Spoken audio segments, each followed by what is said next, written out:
Hello, my name is Hsiang. I'm a professor at Purdue University. As you know, in the last almost 10 years, we've been working together on the topic of low-power computer vision. We organize competitions to promote the technology, how to make computer vision more efficient on mobile devices. And over the years, we have served more than 200 international teams. I think that's a great way to engage with the community. The competition has been growing in popularity and it's extremely helpful for the students, as you mentioned. What is it that they get out of participating in the competition? Based on many things they told me, first, it's a good way to work in teams. Many students work with their peers. Some students also work with companies. And it's very exciting to see how their technology really push the frontier. I also talked to some sponsors. They are surprised to see some of the technology from students are actually better than their in-house technologies. So I think it's a win-win for everyone. Student gets very good experience, and companies see really the technologies developed in academia, in some cases better than industry. And the industry gets to see the talent. What career paths do you see as the most promising for the students that participate in the competition and really just coming out of your program altogether? I think it's very dangerous to predict the future since change so fast. I think a few things we will certainly see is how the technology can help people. Yeah. In the last several years, the competition look at how we can use low-power computer vision to help, for example, disaster responses. Last year's competition was how do you use image segmentation of the situation when the images or videos taken by drones after earthquake or flooding or fire and so on. The technology to help humans will never go away. Yeah. Right? Natural disasters will probably not go away. True. Therefore, these kind of technologies will always be needed, and they need to be very efficient, very small, so they can be put on small systems such as a drone. One of IEEE's missions is benefiting technology for humanity. So we also have a large audience of people that aren't technical, but need to have a better understanding of the technology that's developed by our community. Can you drill into that example a little bit about how the computer vision technology is used after a disaster? Like, give us a more granular example. Okay, so this is an example of the competition last year. As you can see, this is a picture taken by a drone after flooding. And this is an example where we want to use computer vision technologies to separate different objects such as houses, roads, water, and so on. This is an example where we can use the technology to assess the situation very quickly and help first responders identify where people need help. Okay, that's a great example. Thank you so much for sharing that with us. All right, so you don't want to predict the future because the future is unknowable, and I can relate to that. What advice would you give students then right now based on your understanding of the profession, the technology area? What would you do if you were graduating now, basically, knowing what you know? Okay, I think I always tell people, don't chase the hot topics. Things come and go, but focus on, when I say hot topics, I usually mean the most recent technologies. I always say go back to the fundamentals. Look at the problems. As I mentioned, natural disasters will not go away. I don't think we have the technology to stop natural disasters. So how can we develop technologies? Maybe it's computer vision, maybe it's different communication systems to help find people. Those things will still be useful for the foreseeable future. Why don't you tell us a little bit about the book that you Yes. are here to share? So this is a book we published together on the solutions of low power computer vision technologies. It's a collection of the winner solutions since 2015 to 2021. Okay. It really is a snapshot of the state of the art from the competition, the low power computer vision competition. What inspired you to compile that into a book?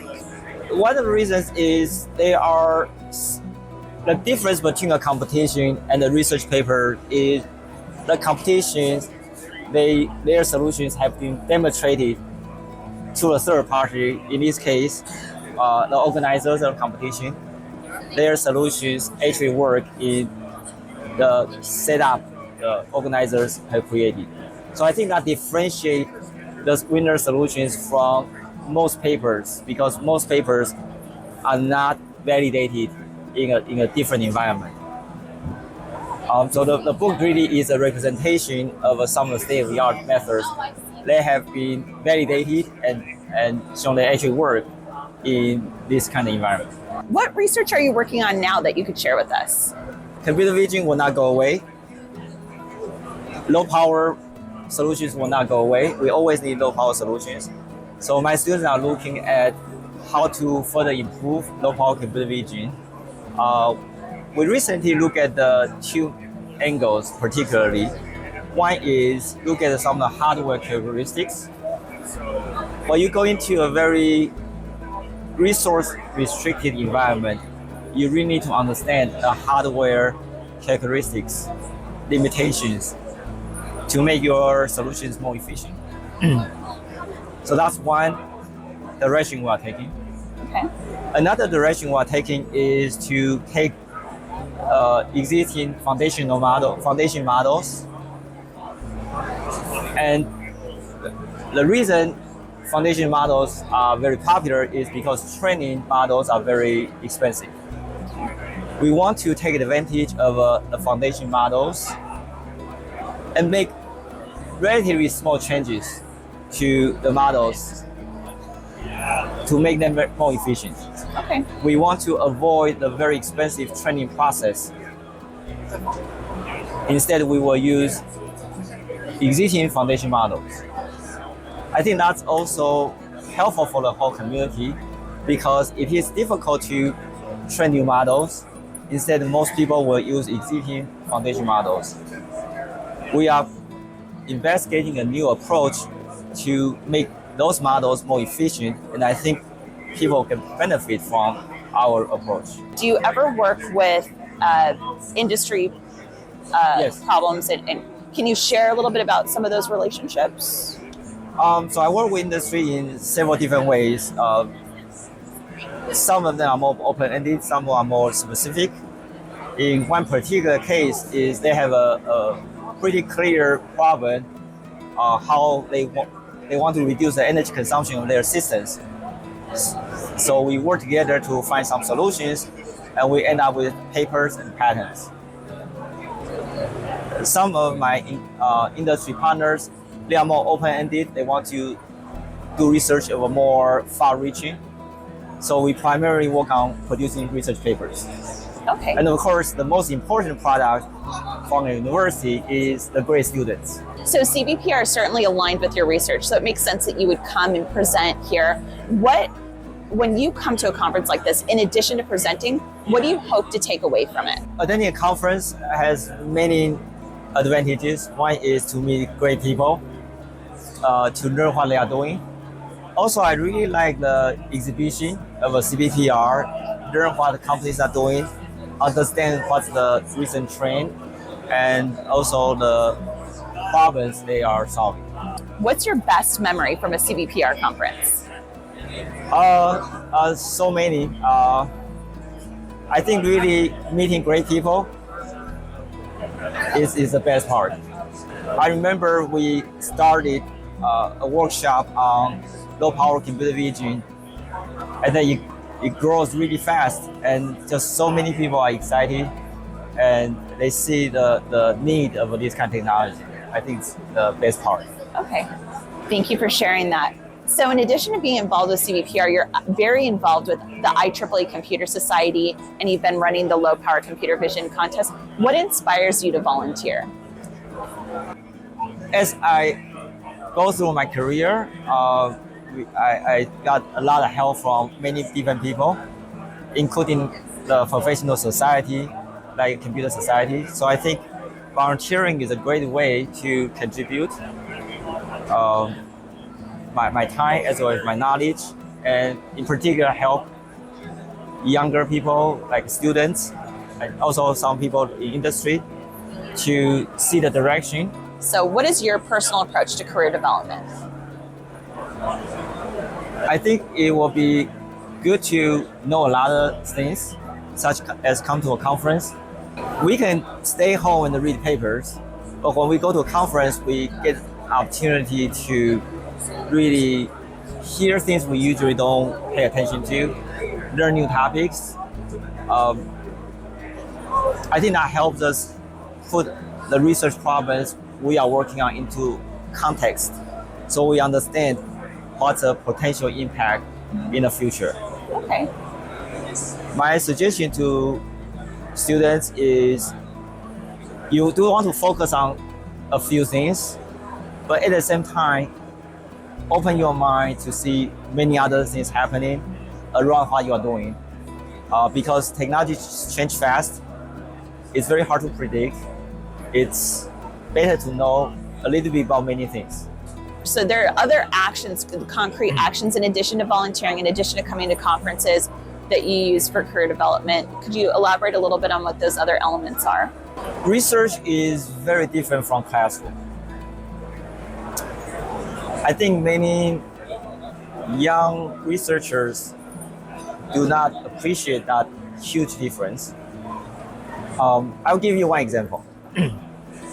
When I work with students, when they write their first papers, they usually think that as I'm submitting a homework. What that usually means is they will submit the homework on the due day, and after they submit, they will not do it again. But the writing papers is a very iterative process. You work on it, maybe the data doesn't meet your expectation, maybe you don't know how to explain it well. So writing a paper requires a lot of iterations. It's not you finish, you submit, and you are done. Okay. I always suggest students that they should start early and talk to a lot of people, of course, including the advisors, and get feedback many times before they actually submit the paper to a conference or journal. That iteration usually takes much longer than most students anticipate. Okay. So start early is my advice. Start early. That's great advice. What specific resources do you use? So you talked about reading papers, CVPR feeds into PAMI. Could you talk a little bit about some of the IEEE Computer Society and other IEEE resources you use to keep informed about what's going on in computer vision? Right, so obviously IEEE and in particular the Computer Society has a lot of activities, papers. Also, IEEE website is very helpful. IEEE TV has a lot of good interviews with many leaders. I think that's another good opportunity. Also, IEEE also organize online speeches often. Also, IEEE also has very good resources for career development. I actually started as an IEEE member when I was an undergraduate student. I think everybody at CVPR should join IEEE Society. For students, you will get a lot of benefit through the interactions with people, the online information, the newsletters, and so on. I've been a member of IEEE Society, Computer Society, for 30 years. so much for being a member. Thank you so much for participating in this Fireside chat. And thank you so much for all the work that you do for the Computer Society, especially the Low Power Computer Vision Contest. Thank you. Thanks so much. Thank you.